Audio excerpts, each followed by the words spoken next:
So welcome, and thank you for being here. Well, I'm so happy to be here. This is such a beautiful complex, and the view is pretty great, too. This is really wonderful. And I know you came from New York, so we apologize that it's so cold. Right. You know, I love that I got applause, because judges aren't used to getting applause. Right. So. Depends how you rule. Okay. Yeah, that's right. Sometimes it's just one side. You know, you have such an eclectic career. What is it that you like about the different aspects of what you do? Well, I was the kid who liked the variety pack of cereals growing up, like the 6 little boxes. I didn't like, you know, with the Frosted Flakes, you know, the Sugar Smacks, the Count Chocula. No one liked the Special K. Whoever had to eat Special K, nobody wanted that. But I liked that. I liked the variety of things that I've been able to do. I like to scratch different itches that I have. I love the challenge of trying to make what I find interesting seem interesting to other people. I find that very satisfying. If I can make people interested in something that they didn't expect to be interested in, that's very satisfying to me. So one of the things that Aaron didn't talk about was a PBS show you did called Wishbone. Yeah. Mm-hmm. Can you tell us a little bit about that? Oh, sure. Wishbone was a Jack Russell Terrier. It was a live-action PBS kids show about a Jack Russell Terrier who in his dream life became the heroes of different classic novels in order to familiarize kids between the ages of 6 and 11 with the themes of those books, so that when they encountered them later on, they'd find them less daunting.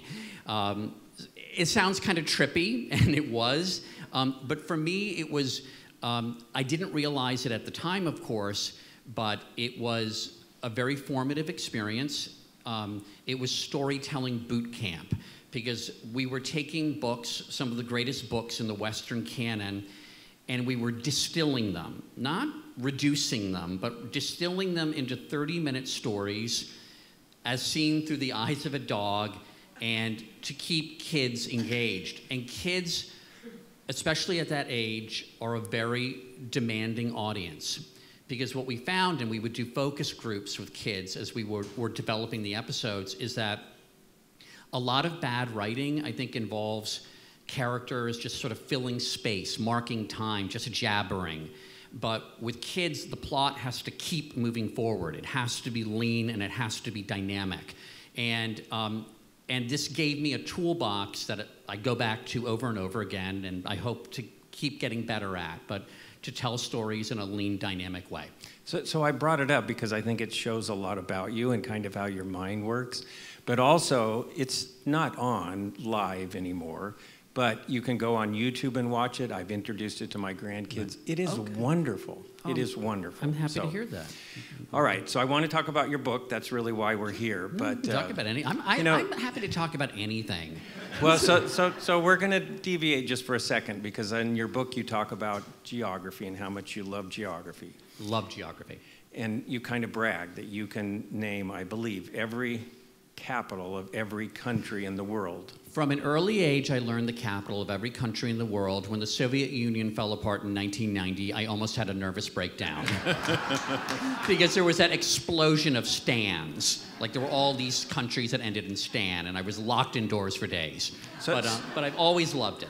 So I talked to a few people, and they've given me a list of countries. Okay. You ready? Yeah. The Gambia.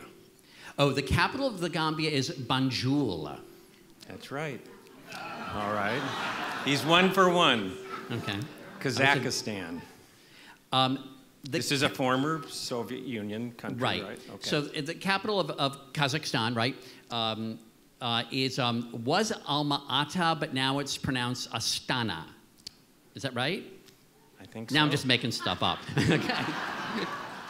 So the last one, I'm sure you know, but I don't know how to pronounce it. I want to see if you can pronounce it. It's Mongolia, the capital of Mongolia. Oh, the capital of Mongolia is Ulaanbaatar, which sounds delicious. So not only do you know it, you can pronounce it. All right. So he does know geography. Can I tell you how my very superficial knowledge of geography has really helped me in my life?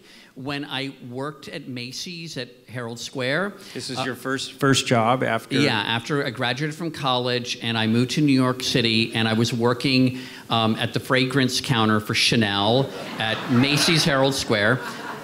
I was not a spritzer. The spritzers were male models in front of the counter. I was behind the counter. I was a specialist. And I would use the male model. I would sort of like bait. I'd like cast him out to like grab a customer and then reel him in, and I'm not a fisherman. But in any case, a lot of it was on commission, and a lot of the customers turned out to be diplomats from the United Nations. And so, you know, a gentleman would come up, you know, distinguished-looking gentleman, looking at the merchandise, and, you know, would want to engage him. And so I would say, oh, where are you from? And he'd say, I'm from Burundi. And I'd say, oh, are you from Bujumbura? He'd say, how do you know so much about my country? And then the next week somebody would come up and I'd say, oh, where are you from? I am from the Kingdom of Brunei. Oh, are you from Bandar Seri Begawan? How do you know so much about my kingdom? And it would help me make the sale. But it taught me that if you know just one specific piece of information, people assume you know a lot more. So it's a pro tip. So when Jamie first asked me to do this interview and provided me with the book, I have to tell you at first, I mean, death isn't, I think, anybody's favorite topic. Mm-hmm. I thought maybe this was going to be a little morbid and it wouldn't be a very pleasant experience. But I think for those who have read the book, and including myself now a couple of times to get prepared for this, I was amazed. I found it informative, interesting, fun, and then really uplifting. And were those your intents when you wrote this book? I realized afterwards that those ways you're describing it are sort of what motivated me. You know, great obit writers have said this, have said that an obituary is not about someone's death, it's about their life. My father loved obituaries. I grew up in the Washington, D.C. area, and I remember when there were still two daily newspapers, when there was the Washington Post and the Washington Star in the afternoon, and he loved the obituaries. And my father was not a morbid, gloomy person at all. He is maybe was the most optimistic person I'll ever know. And I think he liked obituaries because it is a person's life, distilled to a few inches in the newspaper, and if it's done right, it has a kind of sweep and romance.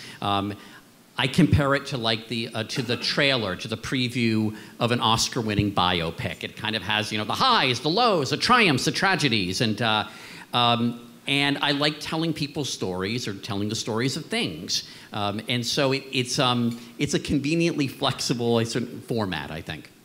And can you tell us the difference between an obituary and a mobituary? Well, I could describe it a couple of different ways. A mobituary is an appreciation for someone or something that didn't get the send-off it deserved the first time for a variety of reasons. It could be somebody who's still a household name, like an Audrey Hepburn or a Sammy Davis Jr. It could be somebody who was once wildly famous and fell off the map. That's Chang and Eng, the original Siamese twins, were two of the first, right? Chang and Eng fans here, okay? They were two of the first entertainers in America at all, and two of the very first Asians in America. Extraordinarily famous, and now if we remember them at all, we remember them from that picture that I remember from the Guinness Book of World Records growing up, where you saw them as kind of in their 50s or arms around each other in black tie, I think. It could be somebody who, what I call a forgotten forerunner, somebody who was sort of a pioneer before the people we recognize as pioneers. Or it could be a thing. There are mobituaries for trees, there's a mobituary for the station wagon. Which technically died in 2011 when Volvo, the last Volvo station wagon rolled off the assembly line, but really died in 1983 with the introduction of the minivan, which, can you believe it, we once thought of as sexy. But what they all have in common is that I'm interested in them. So there you go. There are things that I'm interested in. So I want to go back to your job at Macy's, because I think you met someone there that ended up in your book. This event is sponsored by Macy's. When I was working... When you have an incredible knowledge of perfume, too, as you talk about in the book. You knew what the Queen Mother wore, right? Well, right. I still remember my pitch for the different fragrances for Macy's. For different Chanels. Chanel number 19 was for the businesswoman who was still very much a woman. Chanel number 22 was what the Queen Mother wore. I was really into the Queen Mother back then. Cristal was for the ingenue who liked to play tennis. Coco was for the divorcee looking to get her groove back.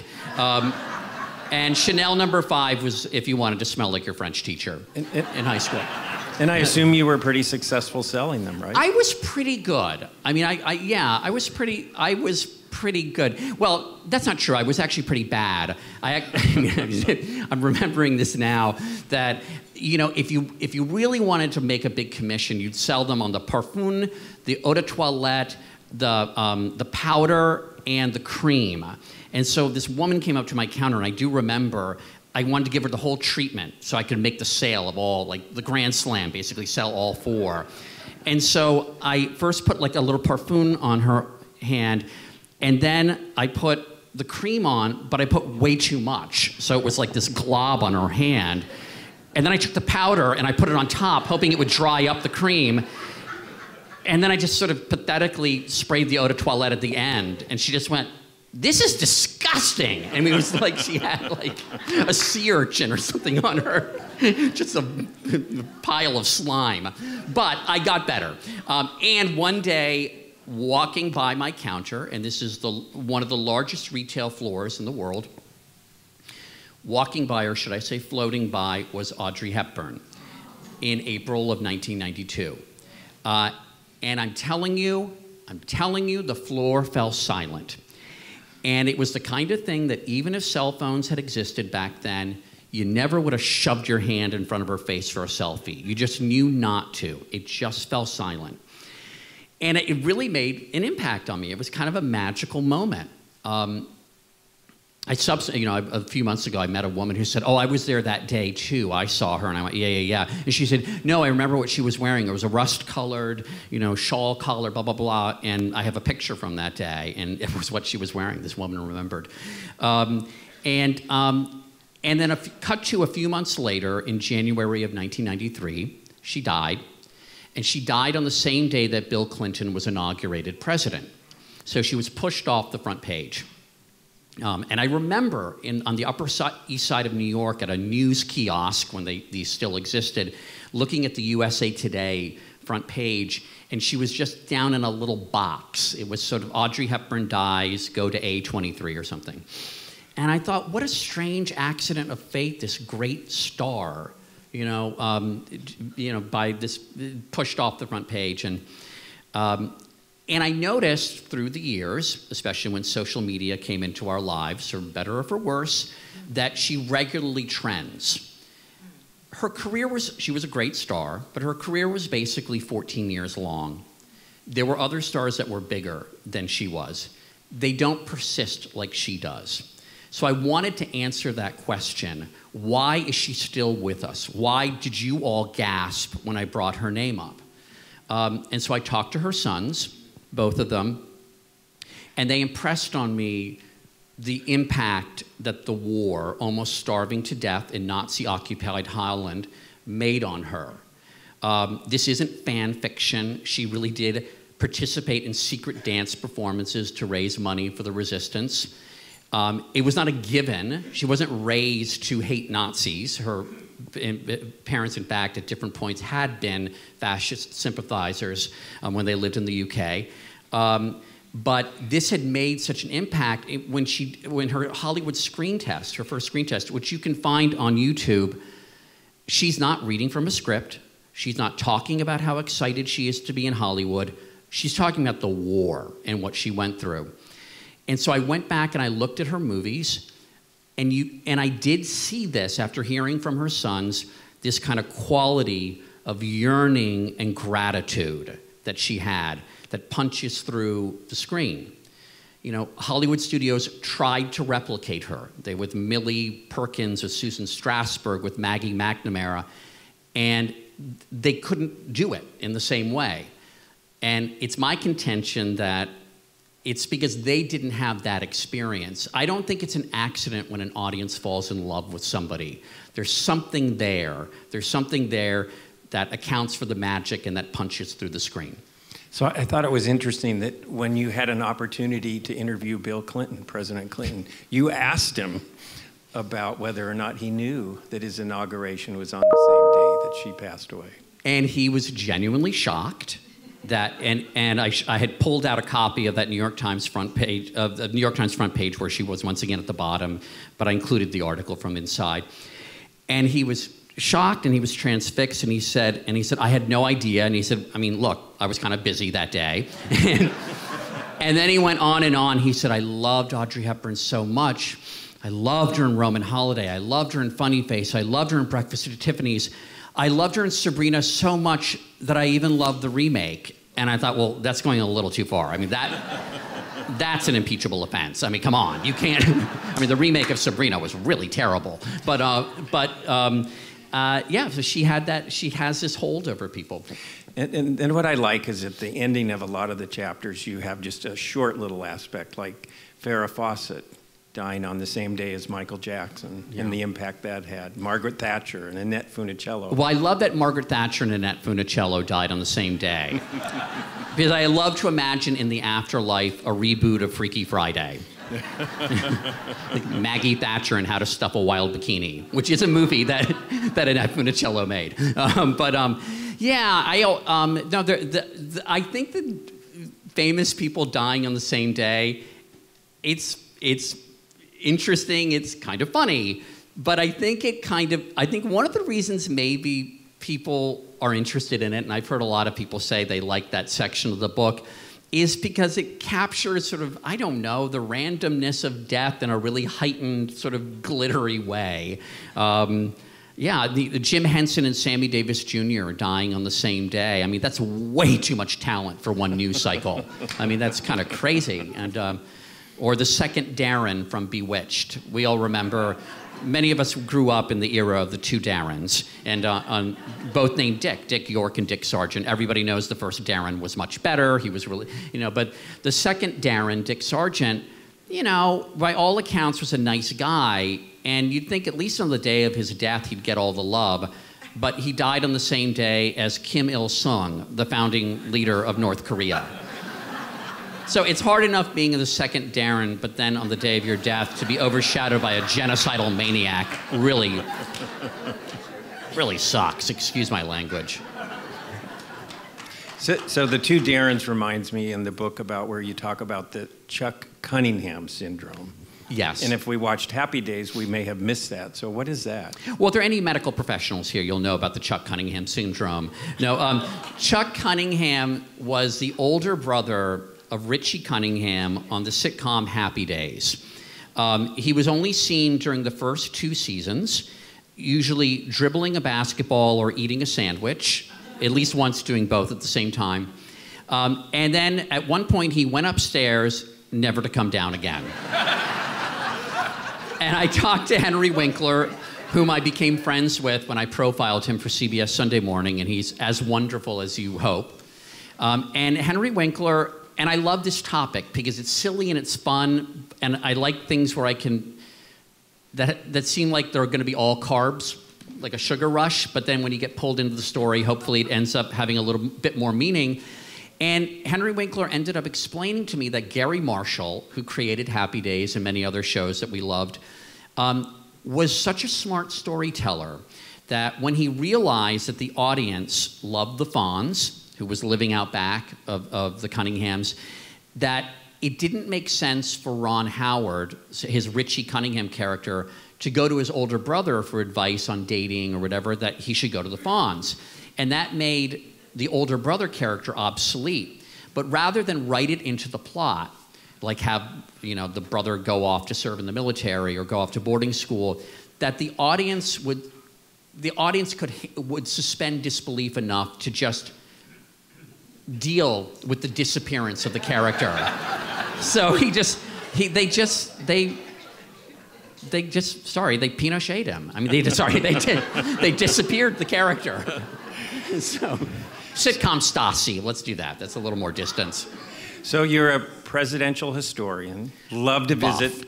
I'm a history buff, okay, yeah. Buff. But, yeah. Love to visit presidential homes and grave sites. You know all about the presidential pets, right? Wrote a book on presidential I did write a book pets. on that, yes. Okay. Come back for that one.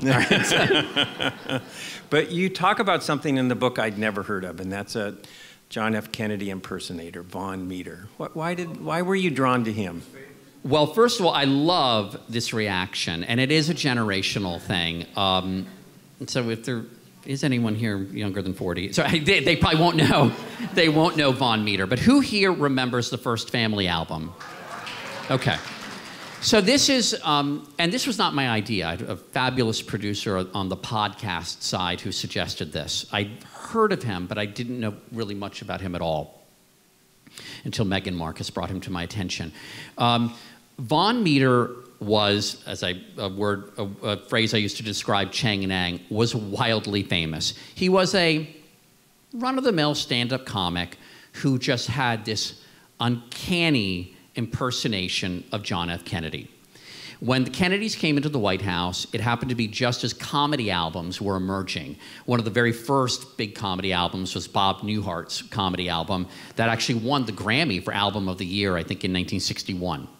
So in 1962, two producers said, this comedy album thing is hot. Let's do one about this new glamorous family in the White House. And what they came up with was a comedy album about 35 minutes in length called The First Family, where they had actors playing the different members of the Kennedy family. It's very affectionate. It's more like a Mad Magazine spoof. It's not hard-edged satire. They needed a Kennedy.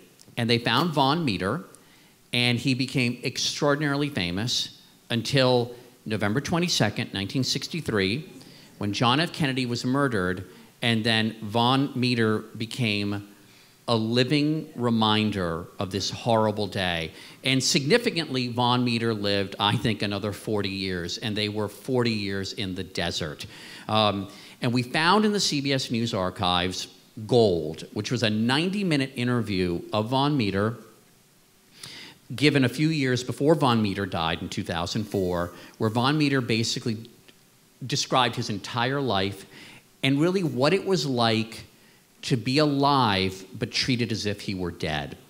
And in a passage that I thought was particularly harrowing, he describes shortly after the assassination walking down 2nd Avenue in New York and a steel riveter pausing his work and coming up to Vaughn Meader and just putting his arm on Vaughn Meader's shoulder to comfort him.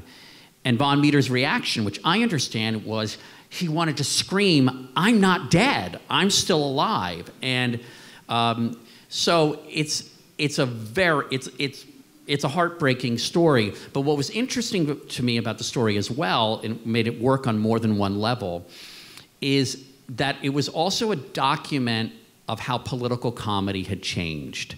When Vaughn Meader would do his celebrated impression of John F. Kennedy on Jack Paar, not only would Jack Paar warn the audience and say, now what you're going to hear is, I was a little skeptical of myself. Like just the idea of imitating and poking fun at a president was a very, very big deal. And Vaughn Meader then would do his routine, totally innocent, but certainly by today's standards, and at the end he'd go into his normal voice and address the president through the camera and say, "Mr. President, I just want you to know I respect what you do in the office." And, I'm not saying we should go back to that time, but I think it's important kind of to honor and remember that time because it was a different world. And I think JFK was even asked about Vaughn Meader, wasn't he, in his impersonations?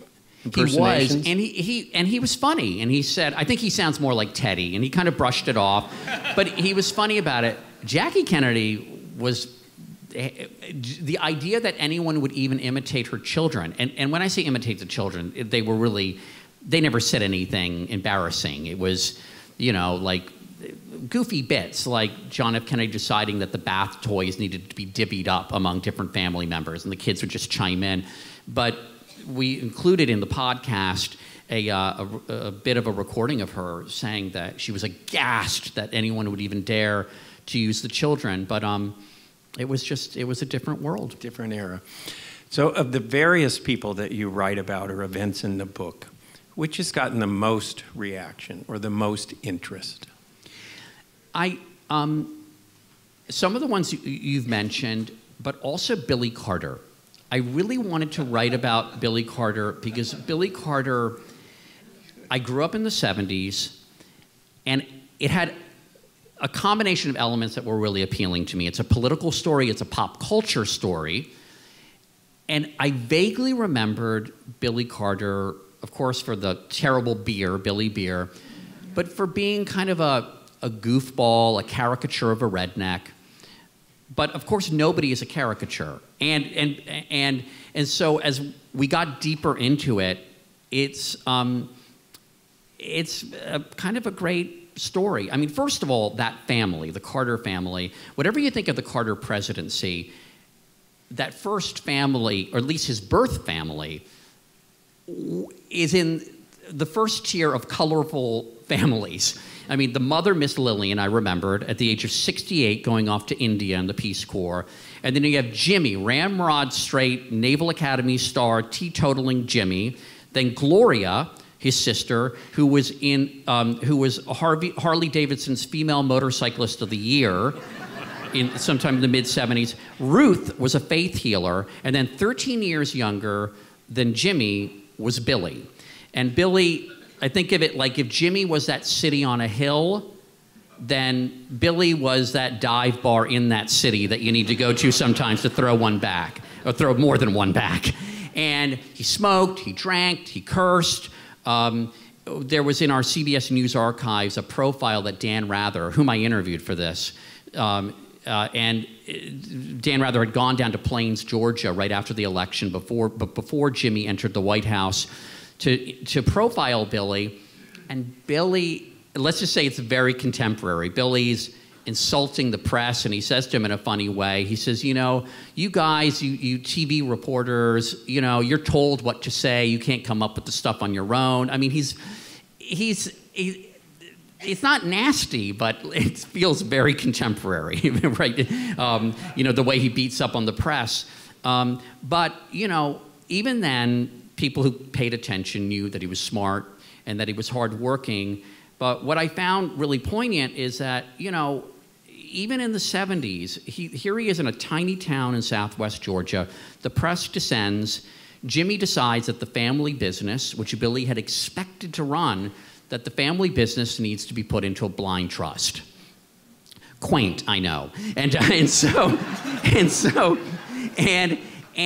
Billy's decision, really the only choice he sees is to make a living and to support his 6 kids, that he's going to be Billy Carter. That's going to be his profession, is being Billy Carter. And he is a buffoon, and he does make an ass of himself, and he's drunk on talk shows. He goes on Merv Griffin, and when you look back at it clearly, you know, he's lit there. And then ultimately he starts consorting with members of the Libyan government. It happens, and it's a nightmare for his older brother with a spiraling economy, being challenged for renomination by Ted Kennedy inside of his own party, and then he has to give a primetime news conference, hour-long, explaining why his little brother is meddling in the Middle East. So, I mean, it's the ultimate little brother nightmare. But in the middle of that, Billy admitted that he was an alcoholic and spent the last proud chapter of his life crisscrossing the country, ministering to people who could relate to him on their own struggles with alcoholism. And you kind of walked away with an affection for him. Real affection. He was a real person, and as I said, I talked to President Carter about him and to Billy's wonderful widow, Sybil, and their 6 kids, and they describe a man who was funny, hardworking, very flawed, but a decent guy, and it felt really good to be able to help fill in that caricature. So I want to go back to Chang and Eng. Is that how you say it? Yep. Because they lived in Mount Airy, North Carolina. Right. all of us watched the Andy Griffith Show. Right. And there's actually a museum for Andy Griffith. Yes, there is. And also one for Chang and Eng, right? There is in Mount Airy, North Carolina, which was the model for Mayberry, where Andy Griffith was from. There is an Andy Griffith Museum, and it's so perfect. It's like the perfect metaphor. In the basement of that museum is the Chang and Eng Museum, and it's sort of two different visions of America, both of which are legitimate. I'm not saying one is wrong and one is right. I mean, the Andy Griffith Show portrayed a version of America for its audience, but with the Chang and Eng are, that chapter of the book is called Death of an American Story. They are born in Siam, what is now Thailand. They're essentially brought over as indentured servants. They become two of America's first entertainers. They win their freedom. They find women to marry. They marry sisters. They settle in the Blue Ridge Mountains of North Carolina because the topography reminds them of Siam. They sire 21 children. Yeah, and they're Siamese twins. Yes, exactly. Their wives are not Siamese twins. They're sisters. But Chang sires 10 kids. Eng edges him out with 11. I mean, sibling rivalry. And then they own slaves. And that's the part of the story where when you're hearing the story, you're kind of rooting for them. You're like, go, go, go. And they go, oh my God, what? I mean, now you really messed it up. But in all seriousness, it makes the story obviously more complicated, and I think more worth telling. You know, it is an immigration story. It is a story about celebrity. It is a story about pulling yourself up by your bootstraps, and it's a story about this very dark side. And so, and they were extraordinary. They were extraordinary, and they were aspiring Southern gentlemen, you know. But it is a, like America, it's a complicated story. What was emotional for me was when Chang, the brother, passes away, dies. Yeah. And then what the other brother has to go through. Can you talk about that? Yeah, I mean, well, the two things everybody wants to know about Chang and Eng is how did they reproduce and how did they die. Chang, who was a drinker, had health problems. He had a stroke, and for about the last year and a half of their lives, Eng had to quite literally drag his brother around. And the piece of cartilage and flesh that connected them had been stretched from 4 inches at their sternums, had been stretched from 4 inches to 5.5, which was a big difference. It made life a lot easier for them. But one morning when they were staying at Eng's house, Eng's son walked in and realized that his uncle Chang was dead, had to awaken his father and say, he's dead. And they knew enough to know that when one died, it was a matter of little time before the other would die. And I'm not at all making light of it. I mean, it's sad, but it's also like something out of a horror film, that Eng is not even really able to mourn the person to whom he's closest in life, quite literally and figuratively, who is going cold there. But for the last 90 minutes, his wife and his children just rubbed his legs and his arms to try to make it less painful, to keep blood circulating, and then he died, yeah. And, but yeah, a horrible story. So do you want to know how they reproduced? Yeah. Okay, all right. You heard the answer, can I yes. get a couple of volunteers up here? No, an author named Yunta Huang, who I talked to for this, calls it something called alternate mastery.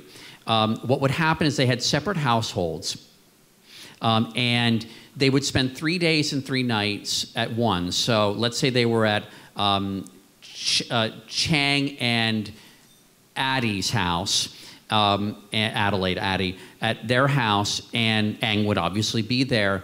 And Eng would go into kind of like a computer sleep mode and just sort of relinquish all will and kind of go into this sort of sleep state.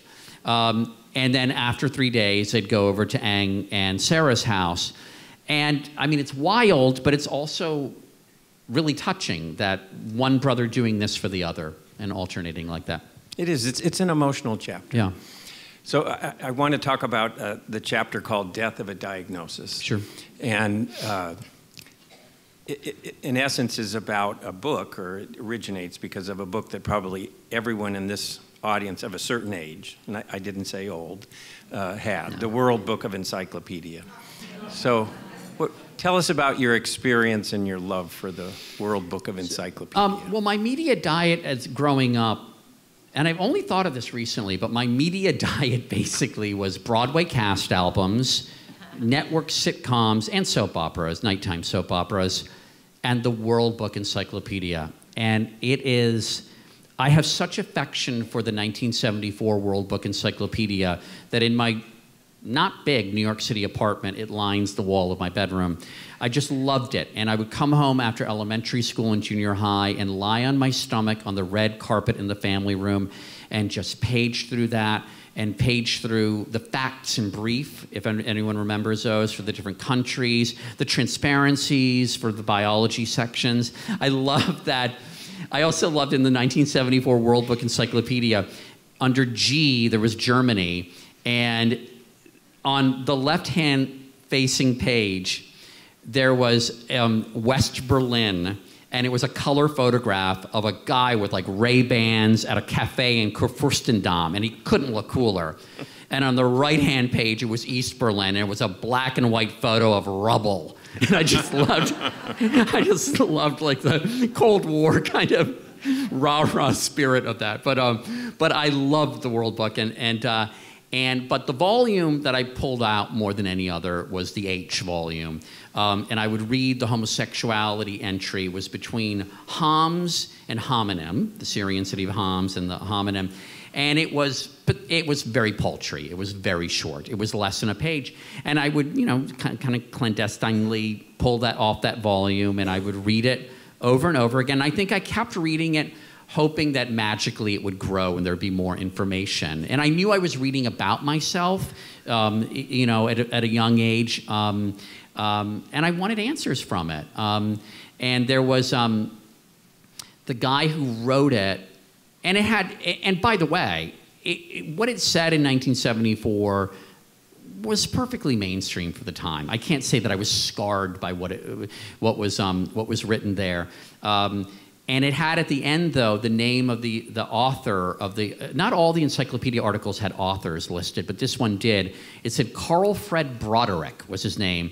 And I thought, it must be a made-up name. Who would attach their name to this topic? Because it was so verboten.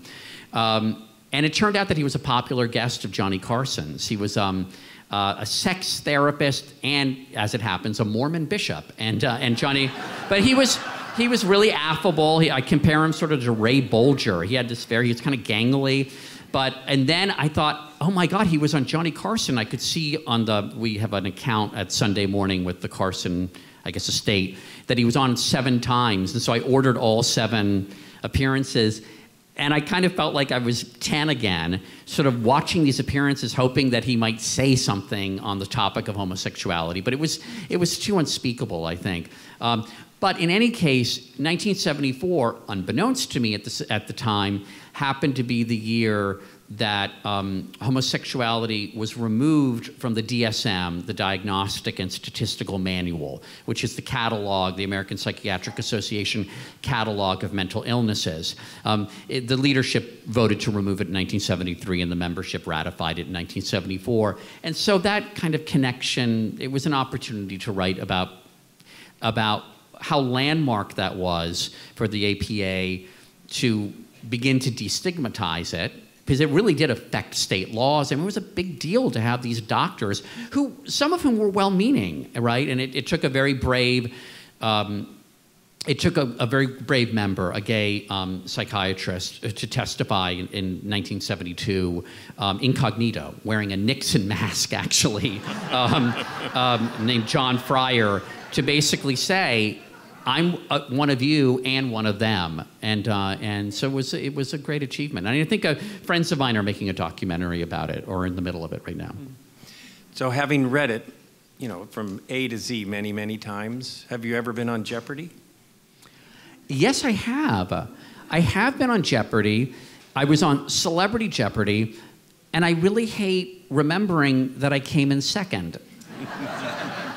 John Berman of CNN edged me out.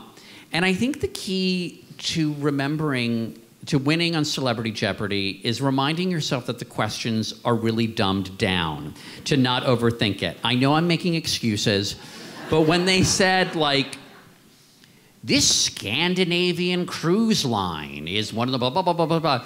And I kept thinking, oh my God, Lincolnberry. Like, what is it? What is a Scandinavian? Kierkegaard, what is it? What is it? It was, what is Norwegian Cruise Lines? So on Celebrity Jeopardy, the questions can never be too dumb. But I hated coming in second. Sorry, I had to remind you. But... No, I know. I'm having flashbacks. I also said who was Mark Antony, and it was who was Brutus. But anyway. So your book is full of people that are no longer here, yeah. except for one who you described as immortal. Right. Tell us about her. Well, I mean, whatever book I wrote, I was going to find a way to include Streisand. There just had to be. There was no way. And so she had to be in the book. And so I thought, how can I pull this off? Because she's going to, Barbara will live forever. So, like, she's ever, and so I ended up writing, and by the way, I do want to give credit to my wonderful co-author, Jonathan Greenberg, an old friend of mine who I could not have done this without. But Fanny Brice is the subject of the chapter, and her life was.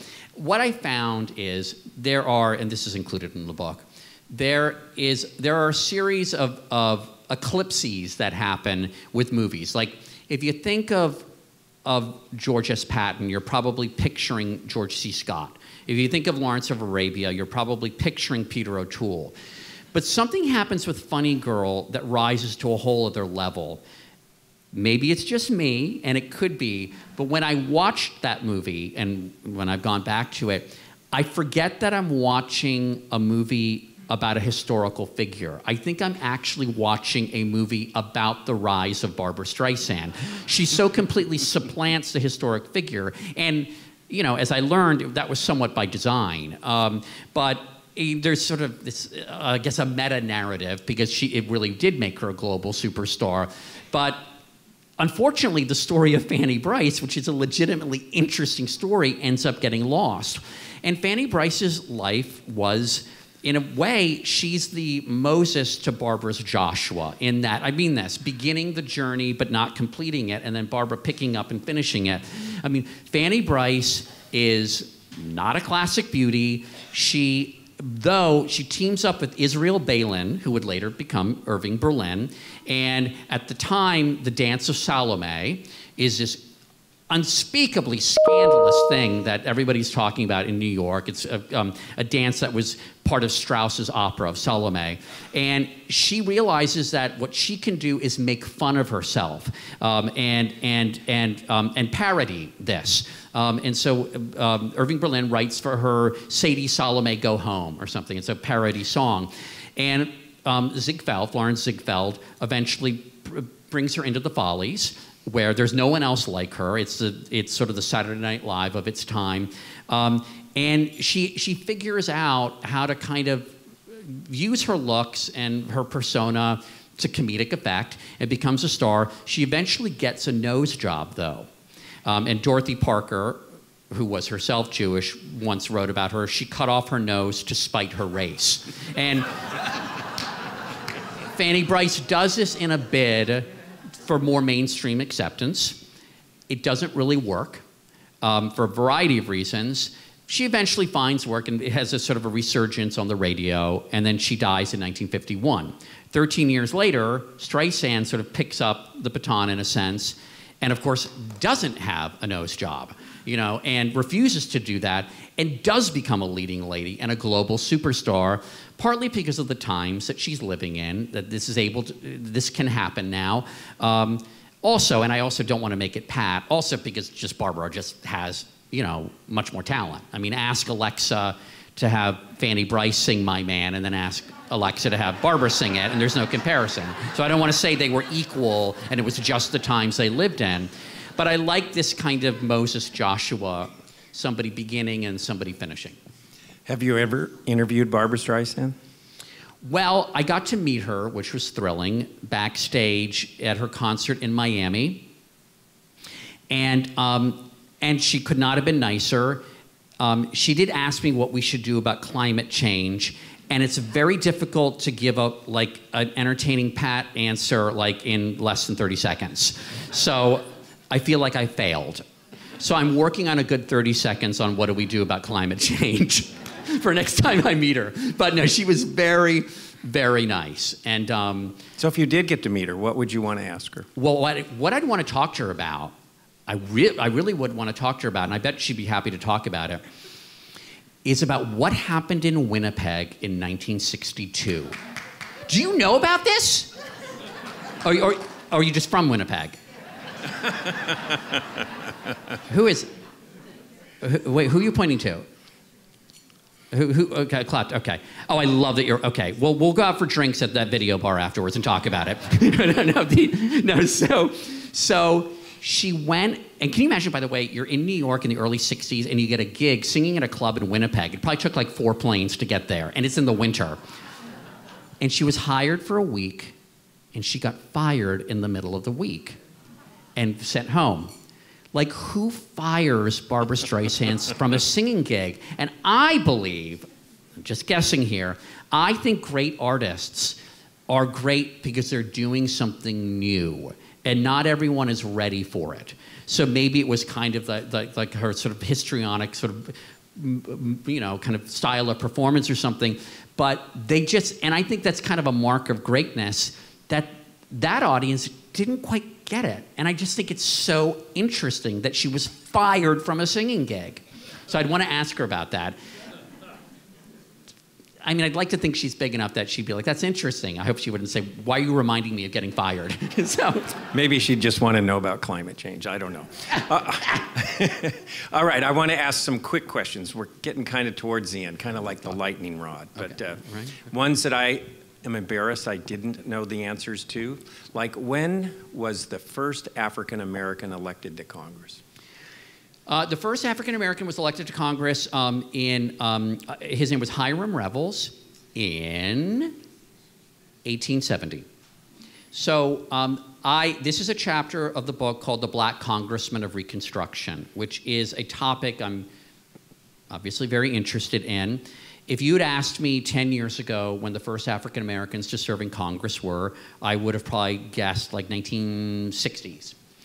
It was indeed the 1870s. There were more than a dozen House members, more than half of whom, less than 10 years before, had been enslaved. So it's head spinning, right? 2 ended up being elected to the Senate, both from Mississippi, Hiram Revels and Blanche K. Bruce. And it's interesting to me because it's a way to quite literally humanize the story of Reconstruction, a period that if you blinked in high school history class, you missed it. I mean, most high school history courses, at least until recently, spent very little time on it. It was manifestly a failure, right? It ended and led to what was called, with the horrible irony, redemption, which was, you know, when Jim Crow laws come in. But it was also, and I talked to Henry Louis Gates on this and Eric Foner, the great expert on Reconstruction. It was, what's gotten lost is it was also a time of extraordinary hope. And voter turnout among black men and black men in the former Confederate states for this short period had voting rights. Not in the North, which is a little strange, right? But voter turnout was something like over 90%. I can't recall exactly the figure right now. So this was an extraordinary period of optimism, of hope. It's made all the more heartbreaking by its failure, but it wasn't inevitably a failure, and it wasn't seen as a failure right away. And these men who were elected to the U.S. Congress were, I think, a great sign of that. And I think there's one part of the story that's really interesting to me too, is that they went with their families to Washington. Blanche K. Bruce married an African-American socialite from Cleveland. And the house where the house they lived in Washington, D.C. is still standing. It's a beautiful house. Supreme Court justices, white, obviously, and their wives. Other congressmen and their wives, would come to visit. Certainly they were snubbed by a lot of people, absolutely. But what I find interesting about the story is that there were people that didn't snub them. There were white people that in the political establishment that all but seemed ready to move on, to say this is settled. And I think it's important to remember that, because rather than looking at the past as always backward and thinking we're so much better, right? History doesn't move in a straight line like that.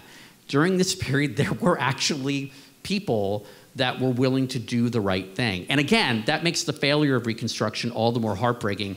But it wasn't, forgive me, a simple black and white issue. And I think that's important, to be generous with the past and not just condemn it to being backward. They're not the same. So kind of along the same line, who was the first African American to play in Major League Baseball?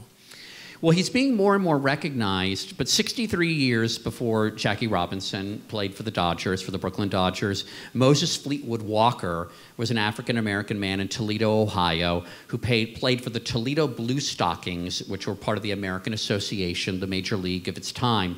And it was because of his and his brothers and his brother and a few other African-Americans who played, that's sort of, there was a famous white player named Cap Anson who finally threw down the gauntlet and said, I'm not playing if there are black men on the field.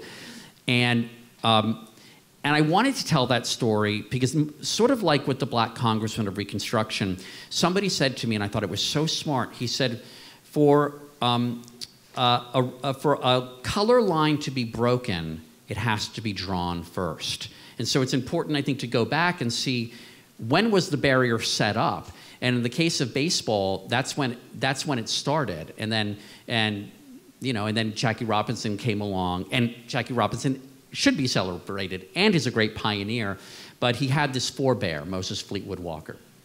You talk about forerunners, and especially with presidents and things that they did before they were president and some even after. So which president was it who represented, as an attorney, who was an attorney in a lawsuit, represented an African-American woman for being refused a seat on white public transportation? One of my favorite obscure presidents with the best facial hair, bar none, is Chester Alan Arthur. And Chester Alan Arthur was that president who, as a young man, clean-shaven, represented a woman named Elizabeth Jennings, who in 1854 was on the way to church in Lower Manhattan in the Five Points district. She got onto a horse-drawn streetcar, the public transportation of its day, and she was told to get off, and she said she wouldn't. And eventually, the conductor and the driver, as she held on to the window sash, finally pushed her off into the muddy streets. But she was from a prominent family. Her father was one of the first black patent holders in America. He patented a form of dry cleaning.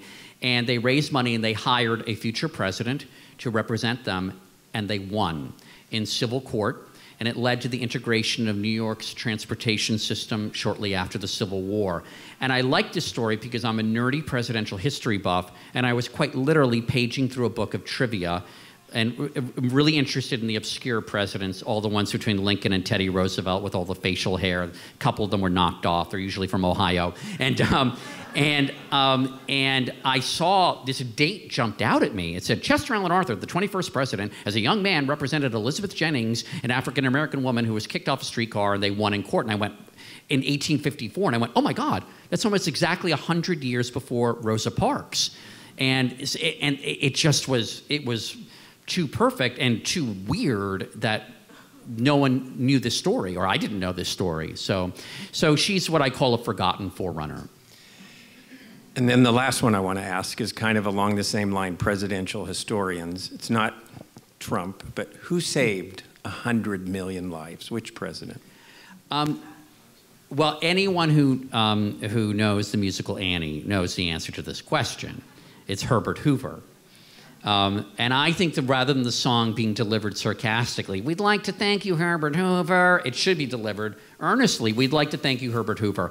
Herbert Hoover's story is a story that appealed to me for several different reasons, one of which is if you're like me and you're a little bit type A and you like to think if you do everything right, you'll be rewarded, Herbert Hoover puts the lie to that. Herbert Hoover is an orphan by the age of 9. He's put on a train, shipped west to Oregon to live with cold, distant, both figuratively and literally, relatives. He then is in the first class of Stanford University, and he's so determined to make it. There's a great thing in a summer after one of his years at Stanford, and he has no money. He finds that he's been offered an internship with the U.S. Geological Survey, and he walks over 80 miles in 2 days to get to the site. He eventually becomes a mining tycoon, fabulously wealthy, is living in London, and then World War I breaks out. And over 100,000 Americans are trapped in Europe. And he, operating as a one-man State Department, gets these people home, organizes, because he's a master of operations. But then the United States is not involved in World War I, and the Northern French and the Belgian are, and really the Belgians are trapped behind a German blockade. And he negotiates with the British government and it meets resistance from a young Winston Churchill and with the German government, and brings in and manages to bring relief supplies, and in that conflict alone saves over 10 million people. The Herbert Hoover Library still gets letters from Belgians who say, I'm alive, I'm on this earth because of what the man your library is dedicated to did for me. He becomes known as the Great Humanitarian. That's his moniker. During the Great Mississippi Flood of 1927, he organizes a huge relief mission there. And then 8 months into his presidency, 8 months, a blip in time, the stock market crashes. And you can debate how he handled it, but you can't blame him for the stock market crash. And everything before the White House, is basically preseason ball. It doesn't count. And it's just so frustrating to contemplate that. And FDR, and presidents have done this, many presidents have done this, for FDR needs to make Herbert Hoover the villain, and he needs to remain the villain through FDR's 3 and change terms. And it's really only Harry Truman who brings him out into the light. And Harry Truman's kind of wonderful about it. And towards the end of Hoover's life, brings him back out and uses and enlists him for World War II relief in Europe. But it's an amazing life. So we've only got a couple more minutes, and I want to end today the way you end your book, because you talk about your father. Yes. And you talk about him practicing the trumpet in the basement and you roller skating around, road trips and taking you to dance lessons. If I had time, I was going to ask if you were ever wanted to be on Dancing with the Stars. But I kind of do. I kind of do. We'll see what we can do. But tell us about Start writing those letters. Tell us about your father, because it's very clear he was special and you had a unique relationship with him. Yeah, I did. In 1979, for Christmas, unbeknownst to me, my father had told my mother for years how much he regretted dropping the trumpet, that he, as a kid, I have a picture of him as a little kid with a trumpet, he played the trumpet, but then life interfered. He got married, had 3 kids, started a business, and he didn't play the trumpet anymore, and he missed it. And so my mother went down to downtown DC to a pawn shop. I mean, it's like sounding like we lived in the 1930s, but anyway, and bought him a trumpet. And I can distinctly remember when he was 50 years old and I was 10 years old, him tearing the wrapping paper off the rectangular box, and it was a trumpet, and how overjoyed he was.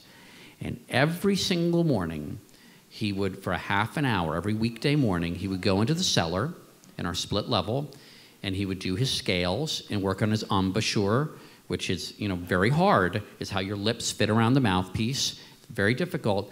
And then every night, every weeknight, for an hour, the metronome would play in the cellar as he played Dixieland jazz, and I would put on my metal roller skates over my sneakers. My mother does not like this part of the story, but the dryer had crapped out years before, so there were sheets and towels hanging in the cellar, so I could do almost like a Xanadu going through.